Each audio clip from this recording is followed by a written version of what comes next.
ಸೂರ್ಯ ಮೋಡಗಳ ನಡುವೆ ಕಳ್ಳಾಟ ಹಾಡುತ್ತಾ ಹೊರಗೆ ಬರದೆ ಬಚ್ಚಿಟ್ಟುಕೊಳ್ಳುತ್ತಿದ್ದ. ಹಕ್ಕಿಗಳ ಚಿಲಿಪಿಲಿ ನಿಧಾನವಾಗಿ ಪಸರಿಸುತ್ತಿತ್ತು. ತಂಗಾಳಿಯ ಕಚಗುಳಿಗೆ ಮುದುರಿ ಮಲಗಿದ್ದ ಶ್ರೀಗೆ ನಿದ್ದೆ ಕೆಡಿಸಲು ಜೋರು ಜೋರು ಮಾತುಗಳು ಕೇಳುತ್ತಿದ್ದವು. ಅದು ಬೇರೆ ಯಾರೂ ಅಲ್ಲ, ತನ್ನ ಎತ್ತವರ ಜಗಳ. ಇದು ದಿನ ನಡೆಯುವ ಕಥೆ. ಆದರೂ ಒಂದೇ ಉಸಿರಿಗೆ ಓಡಿ ಬಂದ ಶ್ರೀಗೆ ಕೇಳಿಸಿತು ಅಪ್ಪನ ಅರಚಾಟ. ಅಪ್ಪ, ಏನಾಯ್ತು? ಬೆಳಿಗ್ಗೆನೆ ಯಾಕೆ ಜಗಳ ಆಡ್ತಿದ್ದೀರಾ ಎಂದಳು ಶ್ರೀ. ಎಲ್ಲ ಈ ದರಿದ್ರದವಳಿಂದ. ಇವಳ ಯಾವತ್ತು ಮದುವೆ ಆದ್ದೇನೋ ಅವತ್ತೇ ನಮ್ಮನೆ ಹಾಳಾಗೋಯ್ತು. ಕೋಪದಲ್ಲಿ ಕಿರಿಚಿದವ ಮತ್ತೆ ಮುಂದುವರೆಸಿ. ರಾತ್ರಿ ಊಟ ಹಾಕದೆ ಹಾಗೆ ಮಲಗಿದ್ದಾಳೆ ಈ ಬೇವರ್ಸಿ. ಇವರಪ್ಪನ ಮನೆಯಲ್ಲಿ 4 ಜನಕ್ಕೆ ಊಟ ಹಾಕಿದ್ರೆ ಅಲ್ವಾ ಗೊತ್ತಾಗೋದು. ನೀವು ಎಷ್ಟು ಎದ್ದೇಳಿಸಿದ್ರು ತಿಂದೇ ಮಲಗಿದ್ರೆ ನಾನೇನು ಮಾಡಲಿ? ಅದೇ ನಮ್ಮನೇರ ಯಾಕೆ ಬೈತೀರಾ? ಆಕೆಯೂ ತಿರುಗಿ ಬಿದ್ದಳು. ಹೇ, ಎಷ್ಟೇ ಧೈರ್ಯ ನಿಂಗೆ? ನನಗೆ ತಿರುಗಿಸಿ ಮಾತಾಡ್ತೀಯಾ? ಕಿರಿಸ್ತಿದ್ದ ಶ್ರೀಧರ್. ಮಾತಾಡದೆ ಇನ್ನೇನು ಮಾಡಲಿ? ನಿಮ್ಮ ಕಳ್ಕೊಂಡ್ಮೇಲೆ ನಾನು ಮಾತಾಡಲೇಬೇಕು. ರೂಪ ಅವರ ತಾಳ್ಮೆಯೂ ಸತ್ತಿತ್ತು. ಮಾತನಾಡುತ್ತೀಯಾ? ಹಾಗಿದ್ರೆ ಇದು ನನ್ನ ಮನೆ ತೊಲಗಾಚೆ. ರೂಪಾಗೆ ಹೊಡೆಯಲು ಬಂದನು. ಅಪ್ಪ, ಸುಮ್ಮನಿರಿ. ನೀವೇನು ಚಿಕ್ಕ ಮಕ್ಕಳಾಗಿ ಅಮ್ಮಂಗೆ ಯಾಕೆ ಹೊಡಿತೀರಾ? ನೊಂದು ನುಡಿದಳು ಶ್ರೀ. ಹೇ, ನಿಂದೇನೆ? ಇಲ್ಲಿ ಮುಚ್ಕೊಂಡು ಹೋದೋಗು. ನಿಂಗೆ ಯಾಕೆ ದೊಡ್ಡವರು ಸುದ್ದಿ? ಕೋಪದಲ್ಲಿ ನುಡಿದ ಅಪ್ಪ. ಅಮ್ಮನಿಗೆ ಒಂದು ಏಟು ಬಿದ್ದರೂ ನಾನು ಸುಮ್ಮನಿರಲ್ಲ. ಎಷ್ಟು ಎದ್ದೇಳಿಸಿದ್ರು ಎದ್ದೇಳದೆ ಇದ್ದವರು ನೀವು. ಮತ್ತೆ ಅಮ್ಮನ ಬೈತೀರಾ? ನಿಮ್ಮ ಬಾಯಿಗೆ ತುತ್ತಿಡೋಕ್ಕೆ ನೀವೇನು ಮಗುನಾ? ಆಗ ತಾನೇ ಎದ್ದು ಬಂದಿದ್ದ ಇಂಚನ ಹೆಚ್ಚು ಕಡಿಮೆ ಕಿರಿಚಿಯೇ ಬಿಟ್ಟಳು. ದೊಡ್ಡ ಮಗಳು ಅಂದರೆ ಸ್ವಲ್ಪ ಪ್ರೀತಿಯೇ ಅವನಿಗೆ. ಅವಳ ಮಾತಿಗೆ ಕೆಲವೊಮ್ಮೆ ಬಿಟ್ಟರೆ ಜಾಸ್ತಿ ತಿರುಗಿ ಬೀಳಲಾರ. ಬಿದ್ದರೂ ಆಕೆ ಹೊಡೆಯಲು ಹಿಂದೆ ಹೋಗುವವಳಲ್ಲ ಎಂದು ತಿಳಿದಿದೆ. ಕೋಪದಿಂದ ರೂಪನ ನೋಡಿ ಹೊರನಡೆದ. ಅಮ್ಮನಿಗೆ ಎಷ್ಟು ಸಲ ಹೇಳಿದ್ದೀನಿ, ಹೆದರಿ ಕೂತ್ಕೊಳ್ಬೇಡ, ತಿರುಗಿ ನಿಲ್ಲು ಅಂತ. ಅವ್ರು ಹೊಡೆಯೋಕೆ ಬಂದರೆ ನೀನು ಹೊಡಿ, ಸುಮ್ಮನೆ ಯಾಕೆ ಇರ್ತೀಯಾ ಎಂದಳು. ಹಿಂಚರ ಅಳುತ್ತಿದ್ದ ಅಮ್ಮನನ್ನು ನೋಡಿ, ಅವನಿಗೆ ಎಷ್ಟು ಹೇಳಿದ್ರು ಅಷ್ಟೇ ಬಿಡಿ. ನಿಮ್ಮಿಬ್ಬರನ್ನು ಒಂದು ನೆಲೆ ಮಾಡಿದರೆ ನನಗೆ ನೆಮ್ಮದಿ. ಆಮೇಲೆ ಎಲ್ಲಾದರೂ ಬದುಕೊಳ್ತೀನಿ, ಜಿಗುಪ್ಸೆಯಲ್ಲಿ ಹೇಳಿದರು ರೂಪ. ಸರಿ ಬಾ, ಕೆಲಸಕ್ಕೆ ಹೊರಡು.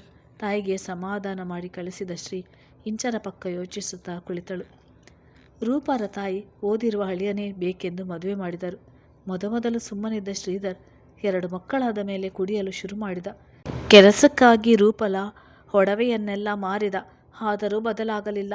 ಹೆಂಡತಿ ಎಂದರೆ ಹೇಳಿದ್ದು ಕೇಳಿ ರಾತ್ರಿ ಸುಖಕ್ಕೆ ಅಷ್ಟೇ ಸೀಮಿತ ಎನ್ನುವ ಧೋರಣೆ ಅವನದು. ಶ್ರೀಧರ್ ಕುಡಿದು ಗಲಾಟೆ ಮಾಡುವುದು, ಬೈದು ಹೊಡೆಯುವುದು ಹೊಸದಲ್ಲ. ಆದರೆ ಈಗಲೂ ತಾಯಿಯ ಮೇಲೆ ಕೈ ಮಾಡೋದು ನೋಡಲು ಆಗದೆ ತಿರುಗಿ ಬೀಳುತ್ತಿದ್ದಳು ಇಂಚರ. ಶ್ರೇಣಿಕಾ ತನ್ನ ಯೋಚನೆಯಿಂದ ಹೊರಬಂದು ಕಾಲೇಜ್ ತಯಾರಾಗಿ ಹೊರಟಳು. ಬೆಳಗೆರೆ ಡೈನಿಂಗ್ ಟೇಬಲ್ನಲ್ಲಿ ಬಿಸಿ ಬಿಸಿ ಚರ್ಚೆ ಆಗುತ್ತಿತ್ತು. ದೊಡ್ಡವರೆಲ್ಲ ಆಗ ತಾನೇ ಆಗಮಿಸಿದ ಭಾನುಮತಿ ಅವರನ್ನು ಮಾತನಾಡಿಸ್ತಾ ಕುಳಿತಿದ್ದರು. ಚಿಕ್ಕವರು ತಿಂಡಿ ಮುಗಿಸಿ ತಮ್ಮ ಕೆಲಸಕ್ಕೆ ತೆರಳಿದ್ದರು. ಏನಮ್ಮ ಭಾನು, ಅಪರೂಪ ಆಗಿಬಿಟ್ಟೆ. ನಮ್ಮನ್ನೆಲ್ಲ ಮರೆತಿದ್ಯಾ ಅಂದ್ಕೊಂಡಿದ್ದೆ. ತಂಗಿಯನ್ನು ರೇಗಿಸಿದರು ಅಶೋಕ್ರವರು. ಏನನ್ನ, ನಿಂಗೆ ಗೊತ್ತಲ್ವಾ ಅವರ ಕೆಲಸ? ನೀವೇನು ಇಷ್ಟೊಂದು ಜನ ಇರ್ತೀರಾ? ನಾನಲ್ಲಿ ಒಬ್ಬಳೇ. ವರುಣ್ ಇಲ್ಲೇ ಇರ್ತಾನೆ. ಬಿಂದು ಫ್ರೆಂಡ್ಸ್ ಪಾರ್ಟಿ ಅಂತ ಮನೆಗೆ ಬರುವುದೇ ಲೇಟ್. ಒಬ್ಬಳೇ ಎಲ್ಲ ನೋಡಬೇಕು, ಅದಕ್ಕೆ ಬರಲಿಲ್ಲ. ಸಮಜಾಯಿಷಿ ನೀಡಿದರು ಭಾನು. ಇರಲಿ ಬಿಡಮ್ಮ, ಬಾ ತಿಂಡಿ ಮಾಡು ಕರೆದರು ರವೀಂದ್ರವರು. ತಿಂಡಿ ಆಯ್ತಪ್ಪ, ಒಂದು ವಿಷಯ ಹೇಳೋಕ್ಕೆ ಬಂದೆ. ಮೆಲ್ಲನೆ ಮಾತು ಶುರು ಮಾಡಿದರು ಭಾನು. ಬೆಳಿಗ್ಗೆನೇ ಬಂದಿದ್ಯಾ? ಏನು ಅಂತ ಅರ್ಜೆಂಟ್ ವಿಷಯ ಎಂದರು ರಮೇಶ್ ತಿಂಡಿ ತಿನ್ನುತ್ತಲೇ. ಅದು ಅಣ್ಣ, ವರುಣ್ಗೆ ಮದುವೆ ಮಾಡಬೇಕು ಅಂತ ಇದ್ದೀವಿ. ಅದನ್ನೇ ನಿಮಗೆಲ್ಲ ತಿಳಿಸೋಣ ಅಂತ ಬಂದೆ, ಮನದಿಂಗಿತ ಹೇಳಿದರು ಭಾನು. ಸಂತೋಷ. ಅಂತೂ ಮಗನ ಮದುವೆ ಮಾಡಬೇಕು ಅಂತ ನಿರ್ಧಾರ ಮಾಡಿದ್ಯಾ ಅಂತ ಆಯಿತು ಖುಷಿಯಲ್ಲಿ ಹೇಳಿದರು ರವೀಂದ್ರರವರು. ಹ್ಞೂ ಅಪ್ಪ, ಬಿಂದು ಇನ್ನೂ ಓದು ಮುಗಿದಿಲ್ಲ, ಈಗಲೇ ಬೇಡ ಅಂದ್ಲು, ಅದಕ್ಕೆ ವರುಣೇ ಮಾಡೋಣ ಅಂತ ಎಂದರು ಭಾನು. ಸರಿನಮ್ಮ, ಈ ವಿಚಾರ ವರುಣ್ಗೆ ಗೊತ್ತೇನಮ್ಮ ಕೇಳಿದರು ಅಶೋಕ್ರವರು. ಇಲ್ಲ ಅಣ್ಣ, ಅವನಿಗೆ ನಿಧಾನವಾಗಿ ಹುಡುಕಿ ತಿಳಿಸೋಣ ಅಂತ ಇದ್ದೆ, ಮೆಲ್ಲನೆ ಹೇಳಿದರು ಭಾನು. ಈಗಿನ ಕಾಲದ ಹುಡುಗರು ಒಂದು ಮಾತು ಕೇಳುವುದು ಒಳ್ಳೆಯದಮ್ಮ, ತಮ್ಮ ಅಭಿಪ್ರಾಯ ಹೇಳಿದರು ನರಸಿಂಹರವರು. ನನ್ನ ಮಗ ಹೇಗೆಂದು ನನಗೆ ಗೊತ್ತಿದೆ. ಅವನು ಎಲ್ಲರ ಆಗಲ್ಲ. ಅವನ ಬಗ್ಗೆ ಮೂರನೆಯವರಿಂದ ತಿಳಿಯುವುದು ಏನಿಲ್ಲ ಅಂದರು ಭಾನು ತುಸು ಕಟ್ಟುವಾಗಿ. ಬಿಡು ಹೋಗಲಿ, ಅವನು ಬಂದ ಮೇಲೆ ವಿಚಾರಿಸೋಣ ಎಂದರು ಸುಮಿತ್ರಾದೇವಿ. ಮೊದಲಿನಿಂದಲೂ ನರಸಿಂಹರನ್ನು ಕಂಡರೆ ಮೀನಾ, ಸನ್ನಿಧಿ, ಸಾತ್ವಿಕ್ ಎಂದರೆ ಅಷ್ಟಕ್ಕಷ್ಟೇ. ಭಾನುರವರಿಗೆ ಎಲ್ಲರ ಮುಂದೆ ಸುಮ್ಮನಿದ್ದರು. ಮನಸ್ಸಿನಲ್ಲಿ ಪೂರ್ತಿ ಅಲ್ಲದಿದ್ದರೂ ಸ್ವಲ್ಪ ಅಸೂಯೆ ಇದ್ದೇ ಇತ್ತು. ಭಾನು ಮನೆಯ ಮುದ್ದಿನ ಮಗಳು ಎಂದು ಅವರ ತಾತ್ಸಾರದ ನೋಟ ಎಲ್ಲರಿಗೂ ತಿಳಿದಿದ್ದರು. ಮೌನವಾಗಿಯೇ ಇದ್ದರು. ನರಸಿಂಹರವರು ಜಾಸ್ತಿ ತಲೆ ಕೆಡಿಸಿಕೊಳ್ಳುತ್ತಿರಲಿಲ್ಲ. ಶ್ರೀ ಕಾಲೇಜ್ಗೆ ತಲುಪಿದಾಗ ಎಕ್ಸಾಮ್ ಟೈಮ್ ಟೇಬಲ್ ಅನೌನ್ಸ್ ಆಗಿದೆ. ನೋಟಿಸ್ ಬೋರ್ಡ್ನಲ್ಲಿ ಇದೆ ನೋಡಿ ಎಂದರು ಲೆಕ್ಚರ್. ಎಲ್ಲರೂ ತಮ್ಮ ತಮ್ಮ ವಿಷಯದ ದಿನಾಂಕ ಪರಿಶೀಲಿಸಿ ಕ್ಯಾಂಟೀನ್ನಲ್ಲಿ ಕುಳಿತು ಹರಟೆ ಶುರು ಮಾಡಿದರು. ನೆಕ್ಸ್ಟ್ ಯಾವ ಕಾಲೇಜಿಗೆ ಹೋಗ್ತೀಯ ಶ್ರೀ ಎಂದಳು ವೇದ. ಗೊತ್ತಿಲ್ಲ ಕಣೆ, ನೋಡಬೇಕು. ಎಲ್ಲಿ ಕಡಿಮೆ ದುಡ್ಡು ಆಗುತ್ತೆ ಆ ಕಾಲೇಜ್ ಅಷ್ಟೇ ಎಂದಳು ಶ್ರೀ. ನಮ್ಮ ಮನೆಯಲ್ಲೂ ಹೋಗು ಅಂತಿದ್ದಾರೆ, ನೋಡ್ತೀನಿ ಮುಂದೆ ತನ್ನ ಅಭಿಪ್ರಾಯ ಹೇಳಿದಳು ಸಂಜು. ಸರಿ ಹೋಗ್ರಮ್ಮ, ಯಾರು ಬೇಡ ಅಂದಿದ್ದು, ನನ್ನ ಮಾತ್ರ ಮರಿಬೇಡಿ ಅಷ್ಟೇ ಎಂದಳು ವೇದ. ನಿನ್ನ ಯಾಕೆ ಮರೆಯೋಣ, ಮದುವೆಗೆ ಕರಿ, ಮಿಸ್ ಮಾಡಬೇಡ, ಬರ್ತೀನಿ ಆಯಿತಾ ಎಂದಳು ಶ್ರೀ. ಹೇಳ್ತೀನಿ, ಜಾಸ್ತಿ ಯಾರಿಗೂ ಹೇಳೋಲ್ಲ, ಸಿಂಪಲ್ ಆಗಿ ಮಾಡ್ತಾರೆ, ಅವರಿಗೂ ಜಾಸ್ತಿ ರಜೆ ಮಾಡೋಕ್ಕೆ ಆಗೋಲ್ಲ ಅಂತೆ, ತುಂಬ ಬ್ಯುಸಿ ಅಂದರು. ತನ್ನ ಭಾವಿ ಪತಿಯ ಬಗ್ಗೆ ಹೇಳಿದಳು ವೇದ. ನೀನು ಬಿಡಮ್ಮ, ಅತ್ತೆ ಮಗ ಬೇರೆ ಬೇರೆ ಮನೆಗೂ ಹೋಗುವ ಟೆನ್ಷನ್ ಇಲ್ಲ, ಬೇಜಾರು ಇಲ್ಲ, ಆರಾಮವಾಗಿ ಇರ್ತೀಯ ಎಂದಳು ಸಂಜು. ಹೋ ನೋ ವರಿ, ಹಾಗೆ ಮದುವೆಗೆ ಪ್ರಣತಿ ಅಕ್ಕನನ್ನು ಕರ್ಕೊಂಡು ಬಾ, ಮಿಸ್ ಮಾಡಬೇಡ ಅಂದಳು ವೇದ. ಖುಷಿಯಲ್ಲಿ ಪ್ರಣತಿ ಎಂದ ತಕ್ಷಣ ಸಂಜು ಮುಖ ಸಪ್ಪೆ ಆಯಿತು. ಅದನ್ನು ಇಬ್ಬರು ಗಮನಿಸಿದರು. ಆಫೀಸ್ ಮೀಟಿಂಗ್ ಹಾಲ್ನಲ್ಲಿ ಅಭಿಮನ್ಯು, ನೂತನ್, ಅಶೋಕ್, ನರಸಿಂಹರವರು ಹಾಜರಿದ್ದರು. ಸುಮಾರು 2 ಗಂಟೆಯಿಂದ ಚರ್ಚೆ ನಡೆಯುತ್ತಿತ್ತು. ಮುಂದಿನ ಶೈಕ್ಷಣಿಕ ವರ್ಷದ ಅಡ್ಮಿಷನ್ ಎಕ್ಸಾಮ್, ಕಾಲೇಜ್ನ ಕೆಲವು ನಿಯಮಗಳ ಬಗ್ಗೆ ಮಾತು ಶುರು ಮಾಡಿದ್ದ ಅಭಿಮನ್ಯು. ಮೇ ಕಮಿನ್? ಆಗ ತಾನೇ ಆಗಮಿಸಿದ ಅಭಿ ಗೆಳೆಯ ಕರಣ್. ಬಾ ಕರಣ್, ನಿಂಗೆ ಕಾಯ್ತಿದ್ದೆವು. ಅಶೋಕ್ ನೋಡಿದರು. ಸಾರಿ ಅಂಕಲ್, ಸ್ವಲ್ಪ ಕೆಲಸ ಇತ್ತು, ಟ್ರಾಫಿಕ್ ಬೇರೆ, ಅದಕ್ಕೆ ತಡ ಆಯಿತು ಎಂದನು. ಇರಲಿ ಬಿಡು, ನೀ ಶುರು ಮಾಡು ಅಭಿ ಎಂದರು ಅಶೋಕ್. ಹಾಂ ಡ್ಯಾಡ್ ಎಂದು ಮೀಟಿಂಗ್ ಮುಂದುವರಿಸಿದ ಅಭಿ. ನೂತನ್, ಕರಣ್ ಇಬ್ಬರು ಅಭಿಯ ಸ್ಕೂಲ್ನಿಂದ ಸ್ನೇಹಿತರು. ಅಲ್ಲದೆ ಕರಣ್ನ ತಂದೆ ಅಶೋಕ್ ಇಬ್ಬರು ಸ್ನೇಹಿತರು. ಮತ್ತು ನೂತನ್ ಕುಟುಂಬ ಮೊದಲು ಸುಮಾರು ವರ್ಷ ಅಭಿಯ ಮನೆಯ ಬಳಿಯೇ ಇತ್ತು. ಅದರಿಂದ ಅವರಿಬ್ಬರನ್ನು ವರ್ಮಾ ಕುಟುಂಬ ತುಂಬ ಪ್ರೀತಿಯಿಂದ ನೋಡುತ್ತಿತ್ತು. ಮುಂದಿನ ತಿಂಗಳಿಂದ ಅಡ್ಮಿಷನ್ ಶುರು ಮಾಡಬೇಕು ನೂತನ್, ಮುಂದಿನ ವಾರ ಇಡೀ ವರ್ಷದ ರಿಪೋರ್ಟ್ ನನಗೆ ಬರಬೇಕು, ಮಿಸ್ ಮಾಡಬೇಡ ಎಂದನು ಅಭಿ. ಯಾ ಶುವರ್ ಅಭಿ ಅಂದನು ನೂತನ್. ಕರಣ್, ನೀನೊಂದು ಸರಿ ಸ್ಕೂಲ್ ಕಾಲೇಜ್ ಎಲ್ಲ ರೂಮ್ ಚೆಕ್ ಮಾಡು, ಏನಾದರೂ ಪ್ರಾಬ್ಲಮ್ ಇದ್ದರೆ, ಏನಾದರೂ ಹಾಳಾಗಿದ್ದರೆ ಎಲ್ಲ ರೆಡಿ ಮಾಡಿಸು, ಮುಂದೆ ಯಾರಿಗೂ ಹಿಂಸೆ ಆಗಬಾರ್ದು ಎಂದನು. ಹಾಂ, ಇವತ್ತೇ ಹೋಗ್ತೀನಿ, ಡೋಂಟ್ ವರಿ ಎಂದನು ಕರಣ್. ಸರಿ, ಇನ್ನು ಉಳಿದಿದ್ದು ನಾಳೆ ಮಾತಾಡೋಣ, ಇವಾಗ ಊಟಕ್ಕೆ ನಡೀರಿ ಅಂದರು ನರಸಿಂಹ. ಎಲ್ಲ ನಗುತ್ತಾ ಹಾಲ್ನಿಂದ ಹೊರಗೆ ನಡೆದರು. ಅಭಿ ಕಂಪನಿ ಜೊತೆ ಹಾಸ್ಪಿಟಲ್ ಕಾಲೇಜ್ ಶುರು ಮಾಡಿದಾಗ ಅಶೋಕ್ ರವರು ತಮ್ಮ ಉಳಿದ ಮಕ್ಕಳಿಗೆ ಜವಾಬ್ದಾರಿ ತೆಗೆದುಕೊಳ್ಳಲು ಹೇಳಿದರು. Satvik police, Ishan lawyer, Akash doctor ಹಾಗೂ ಆಸೆ ವ್ಯಕ್ತಪಡಿಸಿದಾಗ ಅಭಿನೇ ಎಲ್ಲರನ್ನು ಒಪ್ಪಿಸಿದ್ದ. ಎಲ್ಲ ಒಂದೇ ಕಡೆ ಬೇಡ, ಬೇರೆ ಬೇರೆ ಇರಲಿ ಎಂದು ಕೊನೆಗೆ ಎಲ್ಲ ನಿಭಾಯಿಸಲು ಅವನಿಗೆ ಕಷ್ಟ ಆದಾಗ ನೂತನ್ಗೆ ಕಾಲೇಜ್, ಸ್ಕೂಲ್ ಮತ್ತು ಕರಣ್ಗೆ ಶೋರೂಮ್ಗಳ ಜವಾಬ್ದಾರಿ ವಹಿಸಿದ್ದ. ಅವರು ಅಷ್ಟೇ ಪ್ರಾಮಾಣಿಕವಾಗಿ ಕೆಲಸ ಮಾಡುತ್ತಿದ್ದರು. ಸಂಜೆ ಆಫೀಸ್ನಿಂದ ಮರಳಿದ ಅಭಿ ಭಾನುಮತಿಯನ್ನು ವಿಚಾರಿಸಿ ಟೀ ಸವಿತಾ ರವೀಂದ್ರರಿಗೆ ಇವತ್ತಿನ ದಿನಚರಿಯನ್ನು ಹೇಳುತ್ತಿದ್ದನು. ಬಿಂದು ಕಾಲೇಜ್ ಮುಗಿಸಿ ಇಲ್ಲಿಗೆ ಬಂದಿದ್ದಳು. ವರುಣ್, ಸಾತ್ವಿಕ್ ಕೇಸ್ ವಿಚಾರವಾಗಿ ಇನ್ನೂ ಬಂದಿರಲಿಲ್ಲ. ಆಕಾಶ್, ಇಶಾನ್ ಇನ್ನೇನೋ ಬರುವವರಿದ್ದರು. ಆಗ ತಾನೇ ಆರವ್ನ ಸ್ಕೂಲ್ನಿಂದ ಕರೆತಂದ ಸನ್ನಿಧಿ ಬಿಂದುವನ್ನು ನೋಡಿ, ಯಾವಾಗ ಬಂದೆ ಬಿಂದು, ಯಾರ್ಯಾರು ಬಂದಿದ್ದೀರಿ ಎಂದು ವಿಚಾರಿಸಿದಳು. ಇವಾಗ ಬಂದೆ ಸನ್ನಿಧಿ, ಅಮ್ಮ ಬಂದಿದ್ದಾರೆ, ಡ್ಯಾಡ್ ರಾತ್ರಿ ಬರ್ತಾರೆ ಎಂದಳು ಬಿಂದು. ಹೌದಾ, ಅತ್ತೆಯಲ್ಲಿ ಎಂದಳು. ಅಷ್ಟರಲ್ಲಿ ಭಾನುರವರೇ ಅಲ್ಲಿಗೆ ಬಂದರು. ಸನ್ನಿ ಅವರನ್ನು, ಯಾವಾಗ ಬಂದ್ರಿ ಅತ್ತೆ, ಚೆನ್ನಾಗಿದ್ದೀರಾ ಎಂದಳು. ಭಾನುರವರು ಹೊರಟಾಗಿ ನಿಂಗೆ ಎಷ್ಟು ಸರಿ ಹೇಳೋದು ಆಂಟಿ ಅನ್ನು ಅಂತ ಎಂದವರು. ನನಗೆ ಏನಾಗಿದೆ, ಯಾಕೆ ಚೆನ್ನಾಗಿ ಇರೋಲ್ಲ ಅಂದ್ಕೊಂಡ್ಯಾ ಎಂದರು. ಹಾಗೇನಿಲ್ಲ ಆಂಟಿ, ಸುಮ್ಮನೆ ಕೇಳಿದೆ ಅಷ್ಟೇ ಅಂದಳು ಕಣ್ಣು ತುಂಬಿಕೊಂಡು.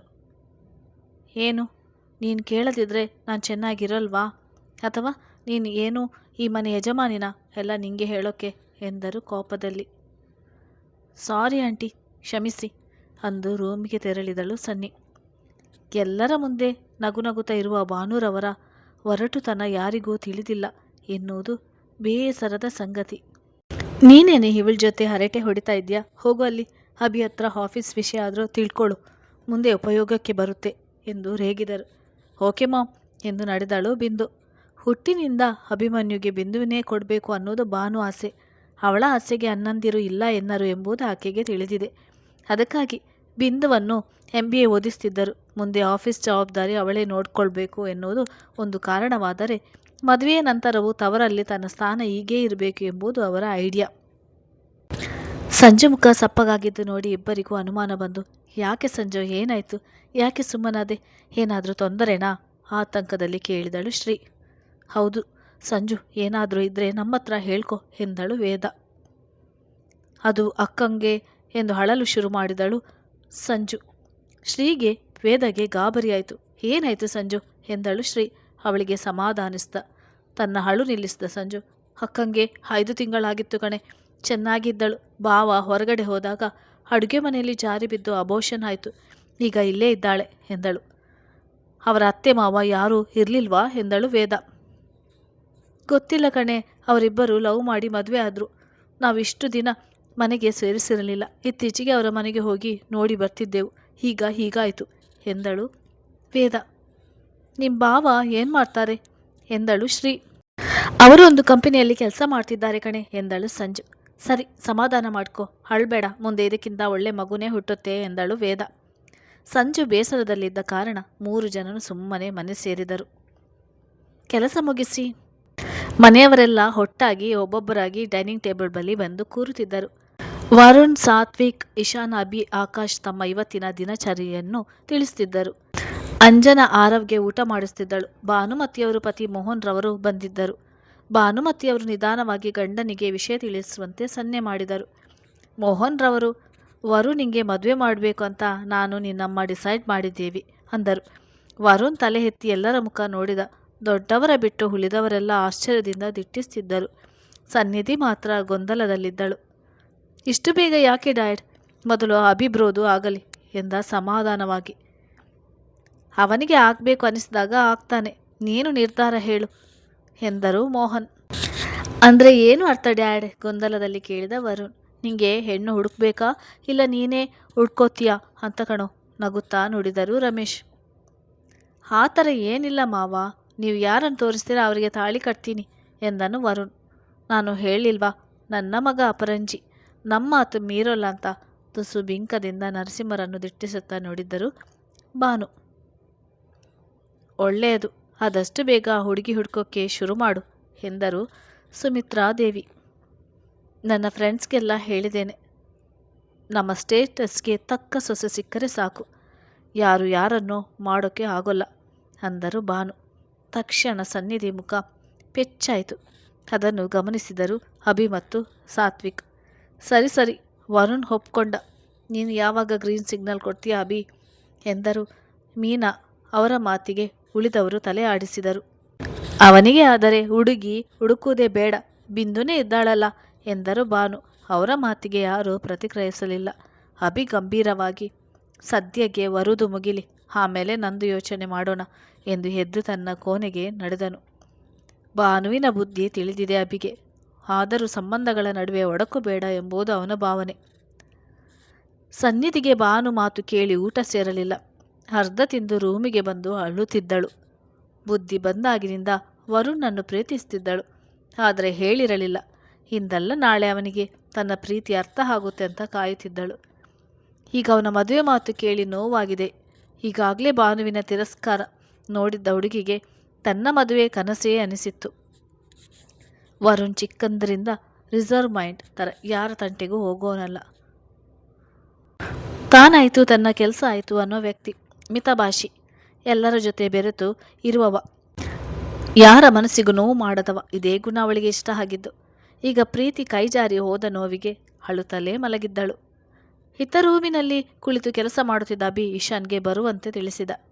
ಊಟ ಮುಗಿಸಿ ಬಂದ ಇಶಾನ್, ಹೇಳು ಬ್ರೋ ಎಂದನು. ನಾನು ಕೊಟ್ಟಿದ್ದು ಏನಾದರೂ ಅಪ್ಡೇಟ್ ಸಿಗ್ತಾ ಇಶು ಎಂದನು. ಹಾಂ ಬ್ರೋ, ಅವನಿಗೆ ಮದುವೆ ಆಗಿದೆ ಅಂತೆ. ಅವನ ತಂಗಿ ಡೆಲ್ಲಿಯಲ್ಲಿ ಓದುತ್ತಿದ್ದಾಳೆ. 2 ವರ್ಷದಿಂದ ಬ್ಯಾಂಗ್ಳೂರಿಗೆ ಬಂದಿಲ್ಲ. ಇವನು ಮುಂಚೆ ಎಲ್ಲಿದ್ದ ಗೊತ್ತಿಲ್ಲ, ಆದರೆ 6 ತಿಂಗಳಿಂದ ಇಲ್ಲೇ ಮೈಸೂರಲ್ಲಿ ಅವನ ಹೆಂಡತಿ ಮನೆಯಲ್ಲಿದ್ದಾನೆಂತೆ. ಅಪ್ಪ ಅಮ್ಮನ ಬಗ್ಗೆ ಮಾಹಿತಿ ಇಲ್ಲ, ತನಗೆ ಸಿಕ್ಕಿದಷ್ಟು ಮಾಹಿತಿ ಹೇಳಿದ್ದ. ಸರಿ, ನೀನಿನ್ನು ಹೊರಡು, ಗುಡ್ ನೈಟ್ ಎಂದ ಅಭಿ. ಗುಡ್ ನೈಟ್ ಬ್ರೋ ಎಂದು ಹೊರಟನು ಇಶಾನ್.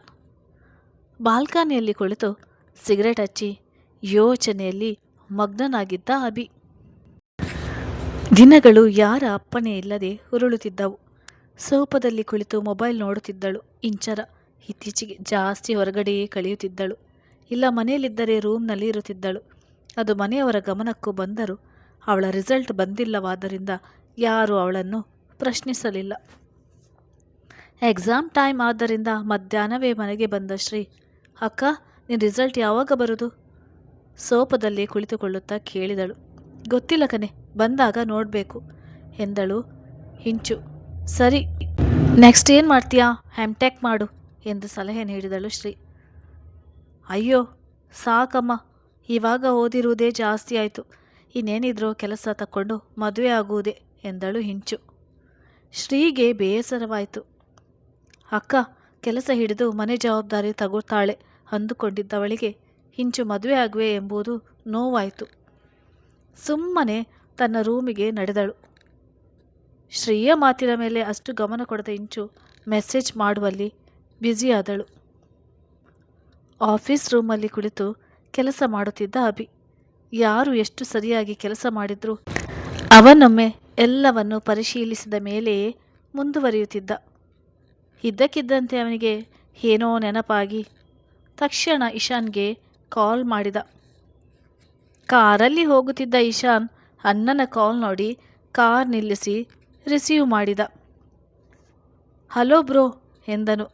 ಇಶು ಎಲ್ಲಿದ್ದೀಯ ನೀನು? ನೇರ ವಿಷಯಕ್ಕೆ ಬಂದಿದ್ದ ಅಭಿ. ಇಲ್ಲೇ ಒಂದು ಕೇಸ್ ಹಿಯರಿಂಗ್ ಇತ್ತು, ಅಲ್ಲಿಗೆ ಹೋಗ್ತಿದ್ದೆ ಬ್ರೋ ಉತ್ತರಿಸಿದ ಇಶು. ಓಕೆ, ಅವರ ಬಗ್ಗೆ ಬೇರೆ ಮಾಹಿತಿ ಸಿಗ್ತಾ ಗಂಭೀರವಾಗಿ ನುಡಿದ ಅಭಿ. ಇಲ್ಲ ಬ್ರೋ, ಇವಾಗ ವಿಚಾರಿಸ್ತೀನಿ ಎಂದನು ಇಶು. ಹಾಗೆ ನನಗೆ ಅವನ ಬಗ್ಗೆ, ಅವನ ಹೆಂಡತಿ, ಫ್ಯಾಮಿಲಿ ಬಗ್ಗೆ ಆ್ಯಂಡ್ ಅವನ ಮುಂಚೆ ಎಲ್ಲಿದ್ದ, ಯಾರ್ಯಾರ ಕಾಂಟ್ಯಾಕ್ಟ್ ಇತ್ತು ಎಲ್ಲ ಪೂರ್ತಿ ಡೀಟೇಲ್ಸ್ ಬೇಕು, ಆದಷ್ಟು ಬೇಗ ಗಂಭೀರವಾಗಿ ಹೇಳಿದ ಅಭಿ. Sure bro ಎಂದವನು. ಅವರನ್ನು ಯಾಕೆ ಇಷ್ಟು ಟೆನ್ಷನ್ ತಗೊಂಡು ಹುಡುಕ್ತಾ ಇದೆಯಾ ಬ್ರೋ ಕುತೂಹಲದಲ್ಲೇ ಕೇಳಿದ ಇಶಾನ್. ಹೇಳ್ದಷ್ಟು ಮಾಡು ಇಶು ಗಂಭೀರವಾಗಿ ನುಡಿದ ಅಭಿ. ಇನ್ನೂ ಹೆಚ್ಚು ಕೇಳೋದು ಸರಿಯಲ್ಲವೆಂದು ಕರೆಸ್ತಗಿತಗೊಳಿಸಿದ ಇಶಾನ್. ಅಭಿ ಹೇಳಿದ ಮಾತನ್ನೇ ಯೋಚಿಸುತ್ತಿದ್ದ. ಸಂಜೆ ಸಮಯ. ದೇವರಿಗೆ ದೀಪ ಹಚ್ಚಿ ಟೀ ಕಾಯಿಸಿ ಇಂಚರಗೆ ಕೊಡಲು ಹೋದ ಶ್ರೀಗೆ ಅವಳ ಜೋರು ನಗು, ಜೋರು ಮಾತು ಕೇಳಿಸಿತ್ತು. ಯಾರ ಜೊತೆ ಇಷ್ಟೊತ್ತು ಮಾತಾಡ್ತಿದ್ದಾಳೆ ಅನಿಸಿದ್ರು. ಸುಮ್ಮನೆ ಹೊರಗೆ ಹೋಗಿ ಕುಳಿತವಳು. ಹೀಗೆ ಇದ್ದರೆ ಆಗೋಲ್ಲ, ನಾನು ಯಾವುದಾದ್ರೂ ಕೆಲಸ ನೋಡಬೇಕು, ಅರ್ಧ ದಿನ ಫ್ರೀ ಆದಾಗ ಮಾಡೋ ಥರ ಎಂದು ಯೋಚಿಸ್ತಿದ್ದಳು. ಅಕ್ಕನ ನಂಬಿಕೊಂಡು ಕೂತರೆ ಆಗದು ಎಂದು ತಿಳಿದಿತ್ತು ಶ್ರೀಗೆ. ಮನೆ ಜವಾಬ್ದಾರಿ ತಾಯಿಯೊಬ್ಬಳೆ ನಿಭಾಯಿಸುವುದು ನೋಡಿ ಬೇಸರವಾಗಿ ಈ ನಿರ್ಧಾರ ಮಾಡಿದ್ದಳು. ರಾತ್ರಿ ಸಮಯ. ಮನೆಯವರೆಲ್ಲ ಡೈನಿಂಗ್ ಟೇಬಲ್ ಮೇಲೆ ಊಟ ಮಾಡೋದ್ರಲ್ಲಿ ಬ್ಯುಸಿ ಇದ್ದರು. ನಿಧಾನವಾಗಿ ಮಾತು ಶುರು ಮಾಡಿದ ಅಭಿ. ತಾತ, ಚಿಕ್ಕಪ್ಪ, ನಾನೊಂದು ನಿರ್ಧಾರ ಮಾಡಿದ್ದೀನಿ ಎಂದನು. ಏನದು ಅಭಿ ಎಂದರು ರವೀಂದ್ರ. ಸನ್ನಿ ಹೇಗೋ BE ಮುಗಿಸಿ ಮನೆಯಲ್ಲೇ ಇರ್ತಾಳೆ, ಅದಕ್ಕೆ ನನ್ನ ಹ್ಯಾಡ್ ಕಂಪನಿ ಜವಾಬ್ದಾರಿ ಅವಳಿಗೆ ವಹಿಸೋಣ ಅಂತ ಇದ್ದೀನಿ ಎಂದ ಅಭಿ. ಮನಸ್ಸಲ್ಲಿ ಏನಿತ್ತೆಂದು ಯಾರಿಗೂ ತಿಳಿಯಲಿಲ್ಲ. ಎಲ್ಲರಿಗೂ ಸನ್ನಿಧಿ 8 ತಿಂಗಳಿಂದ ಮನೆಯಲ್ಲೇ ಇರೋಳು, ಹಾಗೆಲ್ಲ ಸುಮ್ಮನೆ ಇದ್ದವನು ಇವಾಗ ಯಾಕೆ ಹೇಳ್ದ ಅಂತ ಅನುಮಾನ ಬಂದರೂ ಯಾರೂ ಪ್ರಶ್ನಿಸಲಿಲ್ಲ. ಮೊದಲೇ ವರುಣ್ ವಿಷಯದಲ್ಲಿ ಬೇಸರದಲ್ಲಿದ್ದ ಸನ್ನಿಧಿಗೆ ಕೆಲಸ ಮಾಡೋಕ್ಕೆ ಆಸಕ್ತಿ ಇರಲಿಲ್ಲ. ಬೇಡ ಬ್ರೋ, ನಾನು BE ಮಾಡಿರೋದು, ನನಗೆ ಈ ಫೀಲ್ಡ್ ಬಗ್ಗೆ ಏನೂ ಗೊತ್ತಿಲ್ಲ, ಸುಮ್ಮನೆ ರಿಸ್ಕಿ ಯಾಕೆ ಎಂದಳು ಮೆಲ್ಲಗೆ. ಯಾವುದೂ ಒಂದೇ ಸರಿ ಬರೋಲ್ಲ ಸನ್ನಿ, ಕಲಿತಾ ಕಲಿತಾ ನಿಂಗೆ ಬರುತ್ತೆ, ನನಗೂ ವರ್ಕ್ ಜಾಸ್ತಿ, ನೀನು ಸ್ವಲ್ಪ ಸಹಾಯ ಮಾಡ್ಬೋದು ಅಲ್ವಾ?